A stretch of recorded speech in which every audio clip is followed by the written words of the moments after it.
राधे राधे दोस्तों, हमारे हिंदू धर्म में अन्न को देवता माना गया है, इसलिए हमें अन्न का सम्मान करने की शिक्षा दी जाती है। अन्न को उगाना जितना कठिन होता है उतना ही आसान होता है उसे बर्बाद कर देना।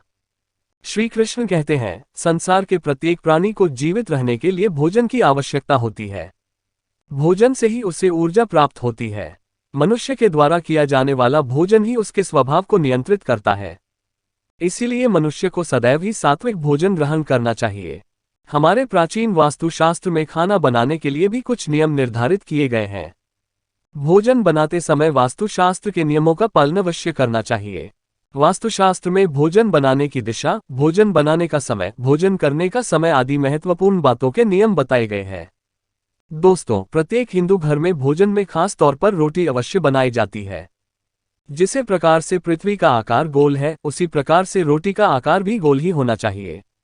देवी देवताओं को भोग चढ़ाते समय गोल रोटी ही बनानी चाहिए और रोटी कभी भी टुकड़े करके भगवान को नहीं चढ़ानी चाहिए। शास्त्रों में रोटी बनाते समय महत्वपूर्ण बातों का ध्यान रखना चाहिए। रोटी बनाने के लिए आटे का प्रयोग किया जाता है। आटा गूंथते समय उसमें यदि आप कुछ चीजें डालते हैं तो इससे मां लक्ष्मी प्रसन्न हो जाती है। आटा गूंथना भी एक कला होती है। जब घर की स्त्रियां अपने हाथों से आटा गूंथती है तो उनके हाथों से उसमें सकारात्मक ऊर्जा प्रवेश करती है। आटा गूंथते समय मन में मां लक्ष्मी का ध्यान करते हुए परिवार के कल्याण की भावना मन में रखनी चाहिए। सच्ची श्रद्धा और प्रेम से बनाई हुई रोटी घर में सुख समृद्धि लेकर आती है। वास्तुशास्त्र के अनुसार आटा गूंथते समय उसमें कुछ महत्वपूर्ण चीजें अवश्य डालनी चाहिए, जिसके बारे में आज हम आपको बताने जा रहे हैं। अगर आप नित्य आटा गूंथते समय उसमें ये चीजें मिलाते हैं तो आपको निश्चित ही शुभ परिणाम प्राप्त होंगे। मां लक्ष्मी आपसे अत्यंत प्रसन्न होगी और घर में सुख समृद्धि आएगी। तो चलिए जान लेते हैं रसोई घर में भोजन बनाते समय कौन से नियमों का पालन करना चाहिए और आटा गूंथते समय उसमें कौन सी चीजें डालनी चाहिए। दोस्तों, हम खाना मुख्य रूप से घर के रसोई घर में ही बनाते हैं। इसीलिए सबसे पहले तो हमें ये देखना चाहिए कि हमारा रसोई घर वास्तुशास्त्र के नियमानुसार सही जगह पर बना हुआ है या नहीं। वास्तुशास्त्र के अनुसार हमारे घर में रसोई घर हमेशा दिशा में होना चाहिए, अर्थात पूर्व और दक्षिण के मध्य की दिशा में रसोई घर होना बहुत ही शुभ फलदायी होता है। इस दिशा में रसोई घर होने से खाना बनाने वाले व्यक्ति का स्वास्थ्य अच्छा रहता है और उसे खाना बनाने में उत्साह भी आता है। वास्तु के अनुसार अगर रसोई घर दक्षिण पूर्व की दिशा में हो तो मां लक्ष्मी की कृपा बनी रहती है। साथ ही हमें इस बात का भी ध्यान रखना चाहिए कि हमें हमेशा पूर्व और उत्तर दिशा की ओर मुख करके भोजन ग्रहण करना चाहिए। इस दिशा में मुख करके भोजन करने से मनुष्य के जीवन में कभी दुर्भाग्य नहीं आता है। भोजन बनाते समय ध्यान रहे कि भोजन कभी भी क्रोध की अवस्था में अथवा दुखी मन से नहीं बनाना चाहिए। भोजन बनाते समय मन को शांत रखना चाहिए और प्रत्येक क्षण मां अन्नपूर्णा का स्मरण करना चाहिए। प्रसन्न मन से बनाया हुआ भोजन देवी देवता स्वीकार करते हैं और आशीर्वाद प्रदान करते हैं। क्रोध की अवस्था में भोजन बनाने से भोजन में नकारात्मक ऊर्जा व्याप्त हो जाती है। श्री कृष्ण कहते हैं, भोजन करते समय भी हंसना नहीं चाहिए और क्रोध भी नहीं करना चाहिए। पहले थरी निवाले खाते समय बोलना नहीं चाहिए और भोजन का कभी अनादर नहीं करना चाहिए। खाना बनाते समय रसोई घर हमेशा साफ और स्वच्छ रहना चाहिए और भूलकर भी कभी बाहर पहनने वाले चप्पल और जूते रसोई घर में नहीं लाने चाहिए। रसोई घर में लक्ष्मी का निवास होता है। इस स्थान पर गंदगी होना दरिद्रता की निशानी होती है। जिससे स्थान पर लक्ष्मी होती है उस स्थान को हमेशा ही स्वच्छ रखना चाहिए। अगर रसोई घर स्वच्छ हो तो कभी दुख दरिद्रता का सामना नहीं करना पड़ेगा। अस्वच्छ तरीके से बनाए गए भोजन का भोग भगवान कभी स्वीकार नहीं करते हैं। भोजन बनाते समय यदि वाद विवाद किया जाए या फिर मुंह से अपशब्द निकाले जाते हैं तो ऐसे खाने का खाने वाले की शारीरिक और मानसिक स्थिति पर बुरा प्रभाव पड़ता है। खाना बनाते समय उसे बार बार चक्कर नहीं देखना चाहिए। इससे खाना झूठा होता है जिसे किसी अन्य व्यक्ति को खिलाने से हमें हानि होती है और भगवान को तो अपना झूठा खाना प्रसाद के रूप में खिलाना वहां पाप के समान है। शास्त्रों के अनुसार बिना नहाए कभी भोजन नहीं बनाना चाहिए और ना ही करना चाहिए। भोजन हमेशा ही स्नान करके शुद्ध होकर ही बनाना चाहिए।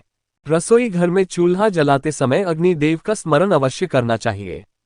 ऐसा करने से अग्निदेव प्रसन्न होते हैं और मनुष्य को दीर्घ आयु की प्राप्ति होती है। मां अन्नपूर्णा का स्मरण करते हुए भोजन बनाने से घर में कभी भी अन्न और धान्य की कमी नहीं रहती है। वास्तुशास्त्र के अनुसार भोजन कभी भी टूटे फूटे बर्तनों में नहीं करना चाहिए। भोजन हमेशा ही स्वच्छ बर्तनों में करना चाहिए। हाथ पर लेकर रोटी कभी नहीं खानी चाहिए। रोटी को हमेशा बर्तन में रखकर ही खाना चाहिए। हाथ पर रखकर रोटी खाने से दुर्भाग्य आता है। कढ़ाई में अथवा तवे पर कभी भोजन नहीं करना चाहिए, इससे राहु दोष उत्पन्न होता है। आइए अब हम जानते हैं आटा गूंथते समय हमें किन बातों का ध्यान रखना चाहिए और आटा गूंथते समय उसमें क्या डालना चाहिए जिससे मां लक्ष्मी की कृपा हमें प्राप्त हो। दोस्तों, कई महिलाओं की यह आदत होती है कि वह समय बचाने के लिए 172 समय का आटा गूंथ कर रखती है। सबसे पहले तो ध्यान रखें कि कभी भी आवश्यकता से ज्यादा आटा मलकर ना रखें। गूंथ कर रखा हुआ आटा घर में नेगेटिविटी लाता है। गूंथ कर रखे हुए आटे से बीमारियों को आमंत्रण मिलता है। साथ ही इस आटे की रोटियां खाने से व्यक्ति के मानसिक स्वास्थ्य पर भी इसका दुष्प्रभाव पड़ता है। गूंथा हुआ आटा बुरी शक्तियां को भी आकर्षित करता है, इसीलिए जरूरत से ज्यादा आटा मलकर रखने से घर पर अशुभ प्रभाव पड़ता है। हिंदू धर्म के अनुसार जब भी घर में किसी की मृत्यु होती है तो मृत आत्मा की भूख को शांत करने के लिए आटे के छोटे छोटे गोले बनाकर उन्हें पानी में बहाया जाता है। इसे पिंड कहते हैं और इन गोलियों पर किसी तरह का निशान नहीं बनाया जाता है। इसीलिए महिलाएं रोटी बनाने के लिए आटा गूंदने के बाद जब आटे का गोला बनाती है तो उस पर अपनी उंगलियों से निशान जरूर बना देती है, जो ये दर्शाता है कि यहाँ आटा मृत व्यक्तियों के लिए नहीं है बल्कि घर के सदस्यों के लिए। कहा गया है आप आटा गूंदते समय उस पर श्री अवश्य लिखें अथवा हूं अवश्य लिखें। इसके आपको बहुत ही शुभ परिणाम प्राप्त होंगे। मां लक्ष्मी की कृपा आपको प्राप्त होगी। दोस्तों, रसोई घर में आटे की पहली रोटी गौमाता की और आखिरी रोटी कुत्ते के लिए निकाली जानी चाहिए, जिससे घर में कभी दोष निर्माण नहीं होगा। गाय को रोटी खिलाने से माता कामधेनु का आशीर्वाद मिलता है और हर मनोकामना पूर्ण होती है और कुत्ते को आखिरी रोटी खिलाने से सभी ग्रह दोष समाप्त होते हैं। दोस्तों, आटा गूंदते समय हम उसमें नमक तो मिलाते ही है, लेकिन यदि नमक के साथ थोड़ा सा घी और चुटकी भर शक्कर भी मिला दे तो ये बहुत शुभ होता है। शक्कर, नमक, आटा, बागी सभी सफेद रंग की चीजें होती हैं जिनका संबंध शुक्र ग्रह और चंद्रमा से है।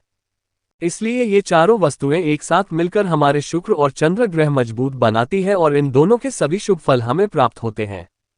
तो दोस्तों, इस प्रकार से वास्तुशास्त्र में रसोई घर में बनाए जाने वाले भोजन से संबंधित महत्वपूर्ण बातें बताई गई है। अगर यह जानकारी अच्छी लगी तो वीडियो को लाइक जरूर करें, कमेंट में जय श्री कृष्ण अवश्य लिखें। साथ ही चैनल को आप कमेंट बॉक्स में जरूर लिखें और आपके पास कोई भी सवाल है तो आप कमेंट बॉक्स मेरे को सब्सक्राइब जरूर करें। और हाँ, इस वीडियो से कोई भी सवाल है तो आप कमेंट बॉक्स में जरूर लिखें और आपके पास कोई भी सवाल नहीं तो यश लिखें, क्योंकि यश लिखने से वीडियो बनाने का मोटिवेशन मिलता है। धन्यवाद।